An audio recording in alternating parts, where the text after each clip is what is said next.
We are now less than a week out from Election Day. Vice President Kamala Harris gave what she called her, quote, closing argument to voters on the Ellipse in Washington, D.C., while former President Donald Trump courted Latino voters in a swing state and responded to comments President Biden made about Trump supporters. Let's go to NBC's Alice Barr, who's live in Washington, D.C. for us this morning. Good morning, Alice.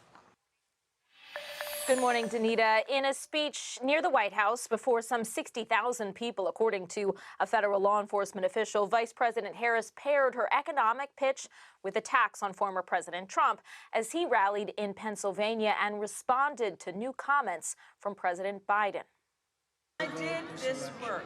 In the final days of the presidential campaign, dueling speeches, former President Trump rallying supporters in Pennsylvania. I'll protect our jobs. I will protect our borders. I will protect our families. As Vice President Harris delivered her closing argument.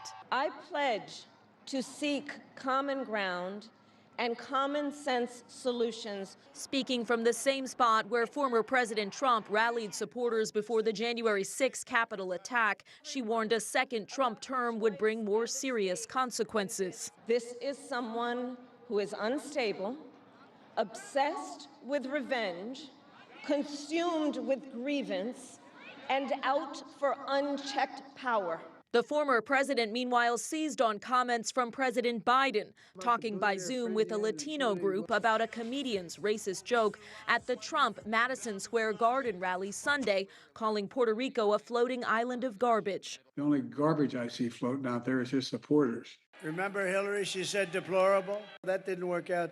Garbage, I think, is worse, right? President Biden later clarifying that he was referring to the, quote, hateful rhetoric about Puerto Rico spewed by Trump's supporter at his Madison Square Garden rally. The Trump campaign says the comedian's comments don't reflect Mr. Trump's views. Probably he shouldn't have been there, yeah.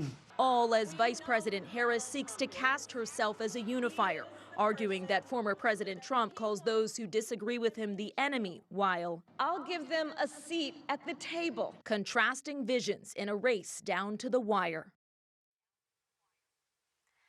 Vice President Harris also laid out her policy priorities last night, from making groceries, housing, and childcare more affordable to restoring reproductive rights.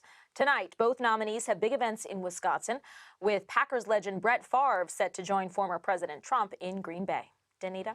All right, Alice Barr reporting live from D.C. for us this morning. Thank you. And we want you to remember that NBC News and 3 News will have up-to-the-minute election results from across the country and here at home on election night. Coverage begins next Tuesday at 7 p.m. And we also have a full election guide available for you, including polling locations and issue breakdowns. All you have to do is text the word VOTE to 216-344-3300 to have it sent right to your phone, or go to WKYC.com.